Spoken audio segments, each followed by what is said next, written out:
Welcome to the Gay Therapy LA podcast, the show that empowers gay men to live their fullest, healthiest lives. Whether you're navigating relationships, mental health, intimacy, finances, career, or personal growth, Ken Howard, a licensed clinical social worker in California, certified psychiatric social worker, and ASEC certified sex therapist, is here to guide you with over 30 years of experience, specializing in gay male individuals, couples, and polycules. As the founder of gaytherapyla.com and gaycoachingla.com. And now, today's episode. Hi, I'm Ken Howard, and welcome to the Gay Therapy LA podcast. Today, I want to talk about gay men and the need for attention, navigating the line between healthy and unhealthy narcissism. If you spent any time in gay social settings like dinner parties or pool parties or bars or clubs or on platforms like Instagram or Grindr, you've probably noticed that attention can be a powerful currency among gay men. Whether it's being the center of a conversation at a gathering or seeking validation through social media, the need for recognition and admiration is part of the social fabric.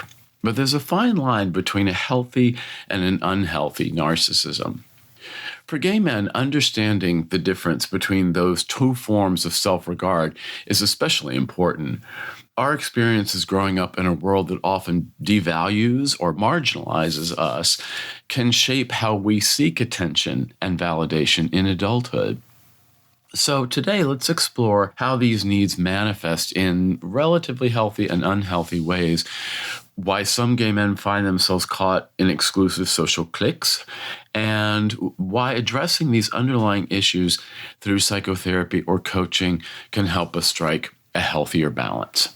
Let's talk about healthy narcissism versus unhealthy narcissism. So at its core, narcissism, based on the Greek myth of Narcissus who fell in love with his reflection in the pond, is about self-love and self-regard. We all have a natural desire to feel important and validated and admired. And in many ways, these desires are necessary for psychological well-being. Healthy narcissism helps us to set boundaries, take pride in ourselves, pursue recognition in ways that promote confidence and self-esteem, motivate us, make us feel good about what we do or what we look like or just who we are.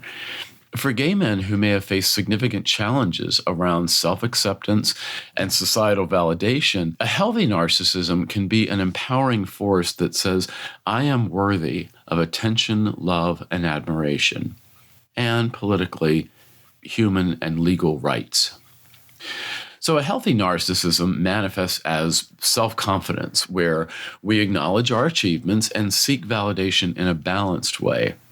For example, it's perfectly healthy to want to look your best at a dinner party, to enjoy getting compliments on a new shirt or a new haircut, or to share aspects of your life on social media.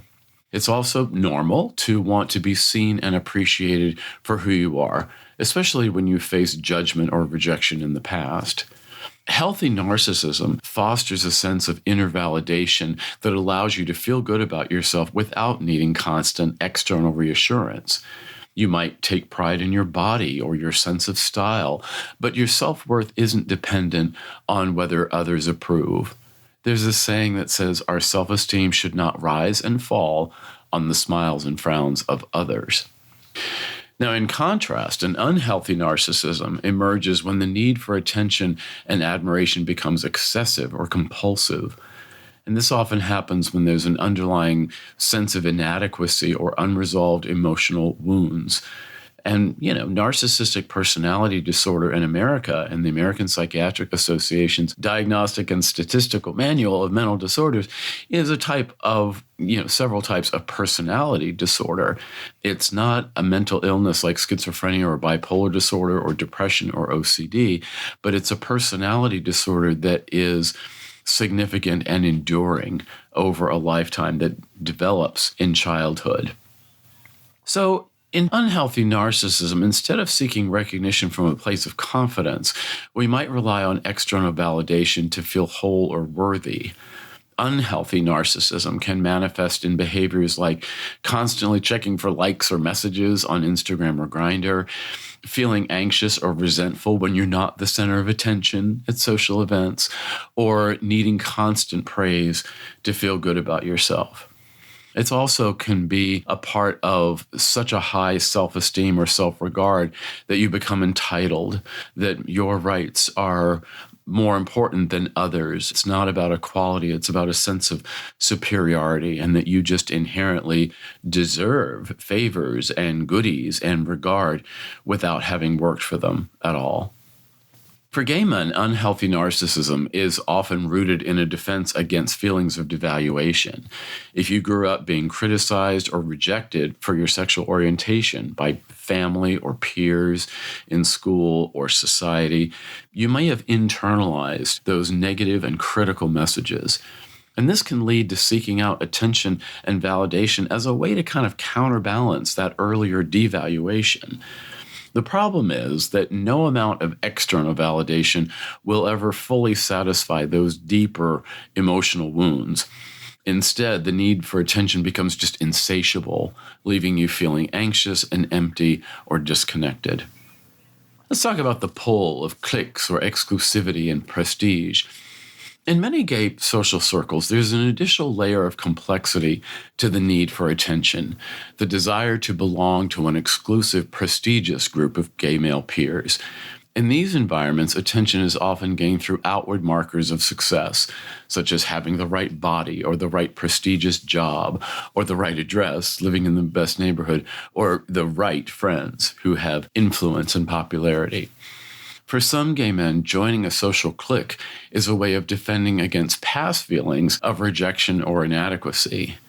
And these groups can be highly exclusive, with membership often based on external factors like your physique or your wealth, or here in Los Angeles where I am, show business success or real estate success, or even living in a prestigious neighborhood. So being part of such a group can offer validation rather superficially, but it can also reinforce the notion that your worth is tied to how you look or what you have. So this exclusivity creates a kind of socioeconomic caste system in the gay community where men are judged by status or appearance or connections. If you have the right markers of success, money, a fit body, a well-known career, you might be granted access to elite gay social circles. But if you don't, you might find yourself left out or even feeling invisible. And this can lead to a constant striving for external markers of approval, which often leaves gay men feeling anxious or unsatisfied, no matter how much success they achieve. At the root of this dynamic is the desire to belong and to be valued by others, to have an esprit de corps or a sense of camaraderie. For some, being part of a prestigious social group that feels exclusive as well, feels like a way to ensure they won't be devalued the way they might have been in childhood or adolescence. No more of that. Just affirm leaving that in the past and almost taking revenge by being part of an exclusive group in the present and future. But the reality is these social hierarchies in gay male communities often replicate the same patterns of exclusion and judgment that many of us experience growing up in homophobic environments. So instead of healing old wounds, they can reinforce them, leading to a cycle of striving and comparison and insecurity, which is really an unhappy state or a state of frustration. Let's talk a second about DEI. DEI, which stands for diversity, equity, inclusion, has been a focus of corporate and other organizational discussion regarding hiring and promoting and retaining and creating a positive working environment for gender and sexual minorities and racial minorities and minorities of all kinds, underserved populations in these different institutions. And this has been a focus to try to reverse some of the extremely problematic issues historically around sexism, racism, xenophobia, anti-Semitism, Islamophobia, and other bigotry that has thrived, so to speak, in corporations or universities or nonprofits and many institutions over history. much of DEI efforts and programs have been prioritized in recent history until the much more recent climate of a backlash against DEI by Republican conservatives who only thinly try to disguise their racism and sexism and homophobia and transphobia and other bigotry in the workplace. To those people, they see promoting DEI as a bad thing that threatens their white supremacy, male supremacy, heterosexism, and the values of the modern Trump Republican Party. And it's an extremely contentious controversy in the United States today. So interesting then, and perhaps ironic, that although being pro-LGBTQ plus has been a large component of DEI efforts, our own LGBTQ, especially the G, community has not necessarily been a stalwart of diversity, equity, and inclusion. Notice the lack of diversity and fairly extreme emphasis on white men at circuit or dance events worldwide. The lack of equity among racial lines, but also across age, ageism, appearance privilege, disability status, socioeconomic status, how rich or poor you are, and it's noticeable.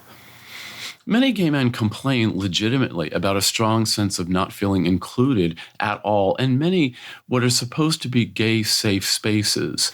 They're supposed to be havens of comfort and fun and acceptance and even shelter from homophobia and heterosexism. Just like lesbians and trans people need their own specific spaces of comfort and emotional safety and camaraderie as well. I've written and spoken about the need to preserve gay men's safe spaces in recent history as they've become more rare, due to the gay apps, and more diverse in a way that sometimes make gay men feel their safe spaces are invaded by at least some intolerant non-ally people. This attitude of what's mine is mine and what's yours is mine, bachelorette parties at historically gay male bars. So if corporations can at least look busy with DEI programs, such as they are, to varying degrees of success, our own gay men's and LGBTQ spaces would do well to meditate and act on what diversity, equity, and inclusion truly mean. It's not the atmosphere we have now in far too many spaces. And we have to ask why. The themes of exclusivity and inequity and one-upsmanship and competition and very little sense of belonging are excessive in many instances to the detriment of our collective community. It's yet another way that gay men can feel devalued by others, including by our own peers. And doesn't that just suck?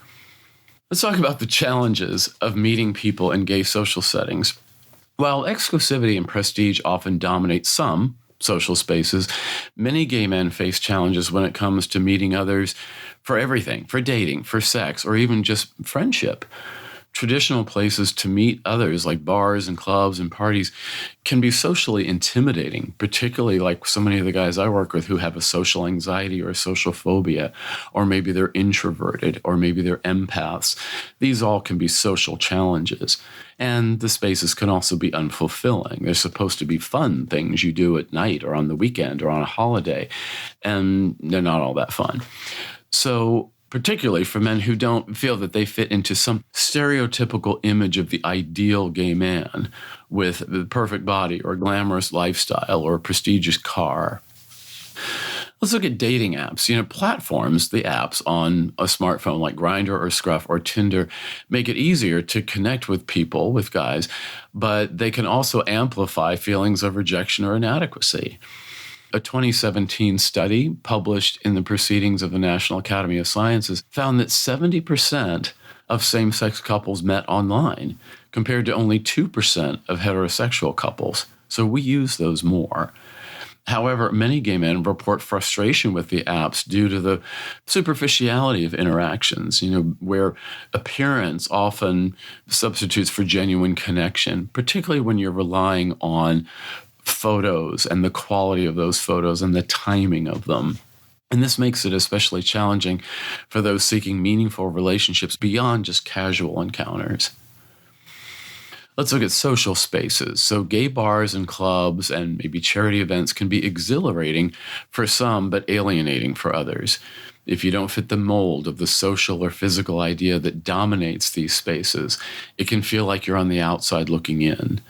For those who are shy or introverted or simply not into a loud party scene, making meaningful connections can feel nearly impossible. Let's talk about platonic friendships. Building friendships as a gay man can also come with its own set of challenges, even beyond sex or dating. In a community where dating and sex often overlap with social circles, it can be hard to perform platonic connections without the expectation of romance or attraction. Gay men who struggle to find friends may feel isolated, especially if they don't have a strong support system or community to rely on. According to research from Stonewall, nearly 61% of gay men report feeling isolated or lonely. 61%, that's well over half. And older gay men, in particular, face increased risks of social isolation. And how do we define older? Is that over 30? Is that over 40, 50, 60, 70? I work with guys, from 20 until about 80. Research from SAGE, Services and Advocacy for GLBT Elders, reveals that 57% of older LGBTQ adults report living alone. And many older gay men without the support of children or family are especially vulnerable to isolation, even for things like caretaking duties in older years when there might be a mental or physical challenge. And these feelings of loneliness and isolation can be exacerbated by the difficulty in forming deep connections in social settings that often prioritize youth or appearance or status. So let's look at some, let's call them recommended actions to improve social connections. So for gay men who are feeling frustrated with how to meet people, whether for dating or sex or friendship, here are some actionable steps for you to consider. Number one is diversify your social circles. Don't rely on just one type of social space or platform. Try attending LGBTQ community meetups or sports leagues or artistic groups or charity groups or any internet-based groups where you can meet people outside of the traditional partying or dating app scene, the apps or bars and clubs. And this helps expand your network beyond the usual places and can introduce you to like-minded individuals who share your interests about social or artistic things that capture your interest. Number two is be clear about your intentions. Whether you're looking for a date or a hookup or a friendship, it helps to be upfront about what you're seeking. And this avoids misunderstandings with people, and it helps you to connect with people who share similar goals. Clear communication makes it easier to find those who are looking for the same kind of relationship. And a lot of people put down the role of hookups, even though things like Grindr and Scruff and Tinder, tend to emphasize sexual hookups. And in a previous episode, I talked about the value of just a casual hookup. A lot of people denigrate those, I think, in kind of a sex-shaming way or slut-shaming way or whatever it is, something homophobic. But, there's a place for that. There's a place for hooking up, absolutely. And there's a place for dating in a serious search, for a partner, at least in the long term. And there's a place for making friendships, of saying, this is not about romance. This is not about sex. This is about two or more gay men enjoying what's in our community together, like going to a theme park or going to a movie or a concert as a group. Number three is a focus on building confidence. If meeting new guys makes you anxious or self-conscious, which it does for so many people, they get to be all thumbs and get to be tongue-tied and stuff, consider working on building self-confidence through therapy or coaching. Feeling good about yourself will make social interactions more just relaxed and enjoyable, with nothing to prove. It is what it is. You are what you are. Take it or leave it. Fuck them if they can't take a joke. Gay men who build confidence are more likely to engage in meaningful conversations without the fear of rejection holding them back or stilting their conversational skills. And there's a way treating social anxiety in therapy or similar but different building confidence in coaching, including through things like role-playing and social practicing, can be really helpful. And there's a whole kind of not quite textbook, but there's certainly a strategy for how to move from a place of low confidence to a place of reasonably high confidence without being so high that you're obnoxious and toxically narcissistic. It's a range that you're trying to go for. Number 4 is practice social skills. If you find it difficult to approach people or to start conversations, practice by engaging in low-pressure environments. Start small by chatting with people in less intimidating spaces like a coffee shop or social events focused on activities rather than nightlife, like a trivia night at a bar or something. And over time, these small social victories about who you are can boost your overall confidence in more challenging social settings. So in behavioral coaching and a lot of overlap with cognitive behavioral therapy, practicing social skills, I use a couple of books on this that are really good. It's a very systematic, again, building process. You're going from point A, where your social skills don't feel confident and probably aren't very good, actually, to a place where you appear confident and relaxed and you have good social skills and you make other people feel good. There's a saying that says people won't remember what you necessarily did or said, but they will remember how you made them feel, that first impression kind of thing. So you can do that. Practicing social skills is definitely the purview of cognitive behavioral therapy or behavioral coaching, with some differences between those disciplines. Number 5 is create opportunities to meet new people. Instead of waiting for others to initiate, take charge by organizing small gatherings or outings. You're the host, you're the ringleader, you're the leader of the pack. Hosting a casual dinner, if you cook maybe, or just meeting at a place and time at a new restaurant in your neighborhood, or planning a day trip like to a theme park, can introduce you to new people and create opportunities for deeper connections. And sometimes it is about telling people you want to meet them. It might be you meet somebody at a bar, then you recognize them on Facebook or Instagram or Grindr, and you can send them a message and say, I've seen you around. You look really interesting to me. Would you be interested in getting together? I'd like to know you better. And someone will be like, fuck you, no way, I'm not doing that, and be nasty. I certainly have had that. My clients have told stories about super, super nasty reactions. It's unfortunate, but it happens. But I think that's a minority of the time. I think the majority of the time, people enjoy the validation of someone saying, I'd like to get to know you better. And they're highly likely to say yes. Even if they don't become your best buddy or your partner for the next 20 years, they still might really enjoy somebody saying, hey, I'd like to go out to lunch with you or something. So being proactive in creating social opportunities can often lead to more fulfilling and meaningful interactions. And I think when people say, God, after 32 years, what works? That idea of initiative, initiative in hooking up, initiative in dating, initiative in making new friends.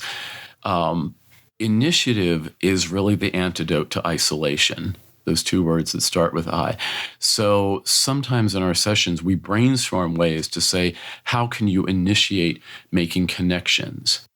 Liza Minnelli has a song by John Kander and Fred Ebb, the composers that wrote a lot of material for her, a little story song about Shirley DeVore, who said, to meet guys, you got to go out and ring them bells, girls. And it's a whole story song. But the moral of the story is you got to go out and ring them bells, ring the doorbell of your neighbor, or find ways of reaching out. And if you get rejected, well, then that's on them. Maybe they're busy or sick or grieving, or, it's not about you, it's about them. But there are going to be other people who really feel like somebody asking them on a social opportunity is like some kind of answered prayer. There's so many people who fantasize about somebody basically saying to them, I want to be your friend. Number 6 is to be patient. Building a social network or finding meaningful connections takes time. Think of a friend that you know that's very close to you. Now think back. When did you meet them? You might not be able to remember. Or you might remember them being, a coworker who helped you to unjam the copier one day. And for the past 5 years, they've been your best friend. I'm a gay man, a Golden Girls fanatic. There's an episode of the Golden Girls in the first season that's a flashback to how they met. Rose met Blanche when Blanche was putting a card on the grocery store bulletin board looking for a roommate. And they got to talking, and we know what happened next.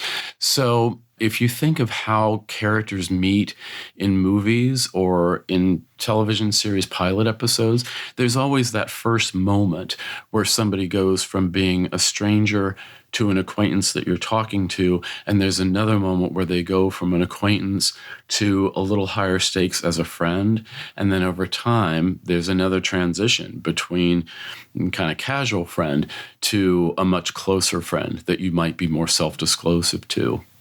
It's a hierarchy of your social connections to people. Let's talk about defending against devaluation. For many gay men, unhealthy narcissism can be traced back to early experiences of being devalued, whether by society at large or within our own families of origin. Growing up in a world where we might have been made to feel less than for our sexual orientation can leave deep emotional wounds.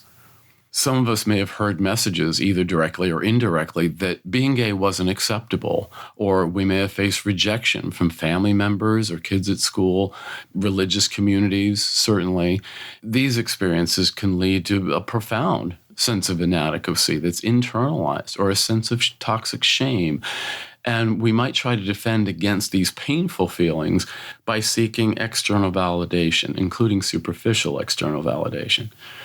So in social settings like pool parties or clubs, the pressure to look a certain way or act a certain way or be perceived as fun or desirable can sometimes tap into these old insecurities. Am I enough? Do I look good enough? Am I personable enough? That enough word that comes up from our inner critic. We might put on a persona to hide our true feelings, or we might seek attention to reassure ourselves that we are, in fact, good enough. Just good enough in all these different areas. The problem is when we place our self-worth in the hands of others, whether it's through the likes of Instagram or getting noticed at a party, it can be a never-ending cycle of seeking validation but never truly being fulfilled. And part of what's antidotal to this is just accepting like the bell curve or a range. As people go, one end of the bell curve is going to be people who really like you. They're the super fans. They're really fans of yours.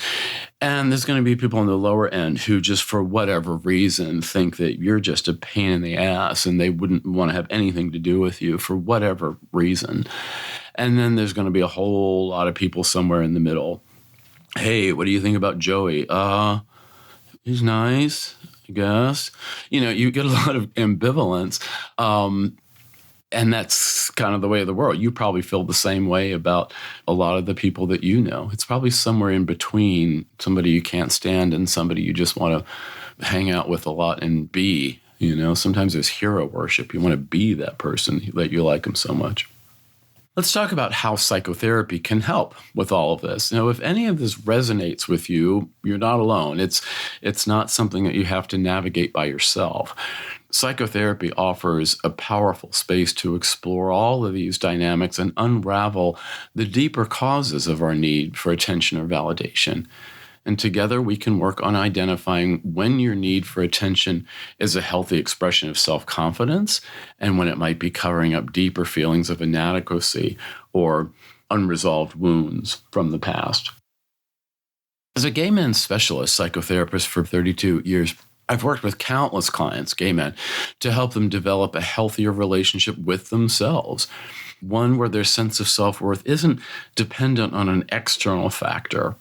In therapy, we can explore the origins of unhealthy narcissism, whether that stems from family of origin issues or internalized homophobia or societal devaluation. And we work on strategies to build your self-esteem in a more legitimate way. It's not built on a sand foundation. It's more built on bedrock from the inside out. So that while receiving an attention and validation from others might feel good, might be fine, wow, hot pic, dude, what's up? In one of the apps, it won't be something that you rely on to feel whole. You could get 1,000 messages on Grindr or something, you could get 2, but that doesn't really change who you are. We have to kind of get some focus and prioritize. So we'll also focus on healing the wounds. It's a cliche, but it really does fit, I think.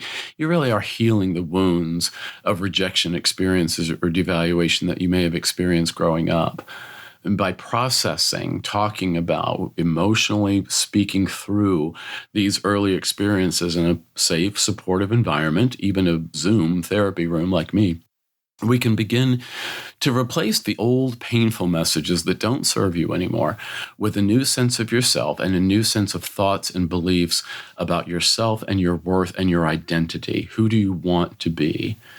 And this allows you to approach social situations, romantic relationships, sexual situations, even social media with a stronger sense of confidence and self-assurance that comes from within, not from the outside in.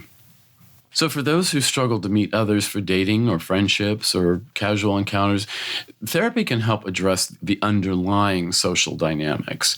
And we can work on developing deeper confidence, practical social skills on a really practical level. What do I do and say to meet new people? And strategies for overcoming these obstacles in our pretty complex modern gay dating or social circles. It's kind of difficult. We're a minority community with a lot of challenges. So whether you're feeling stuck on dating apps or lost in the bar scene or feeling isolated, then therapy can offer tools to navigate these spaces that you find yourself in with more authenticity and more success. Let's talk about taking a next step. If you find yourself struggling with the balance between healthy and unhealthy narcissism, or if you recognize patterns of seeking validations to cover deeper insecurities, just like a superficial Band-Aid, now might be the time to explore this further in therapy or coaching. Whether you're navigating social settings you find yourself in, or your relationships and dating life, or the pressures of modern gay life professionally, there's no shame in wanting attention. It's just human to want to have some attention. But when that need begins to feel overwhelming or compulsive or neurotic, it's really worth understanding why. So through my services, I can help you understand how your unique experiences affect you and unpack the impact of what devaluation experiences in your life have meant for you and what they've caused, usually a low self-esteem, and build a stronger sense of self that's rooted in your intrinsic worth, a really deeper existential value and worth.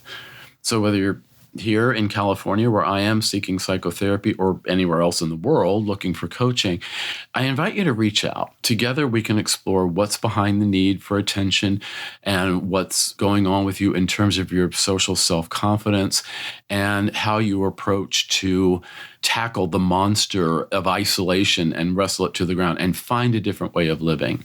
We got to get you up and out there. You're too good an entity to be kind of hidden away, alone and lonely. That doesn't help anybody. That doesn't help you give what your gifts to the world are. And you just cultivate over time a healthier and more fulfilling way to connect with others and actually with yourself. So if you're ready to take that step, contact me, phone, text, WhatsApp, whatever, at 310-339-5778. That's 310-339-5778. Email is ken@gaytherapyla.com. That's the therapy website. Or ken@gaycoachingla. You guessed it. That's the coaching website.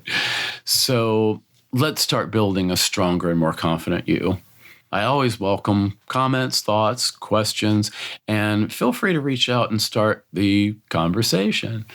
And if you have ideas for future episodes, that's always welcome as well. I try to dream up ones that are relevant that my clients are sharing with me, but hearing from you is always a really nice thing. See, it's kind of a validation, right? So thanks always for listening, and I'll see you next time.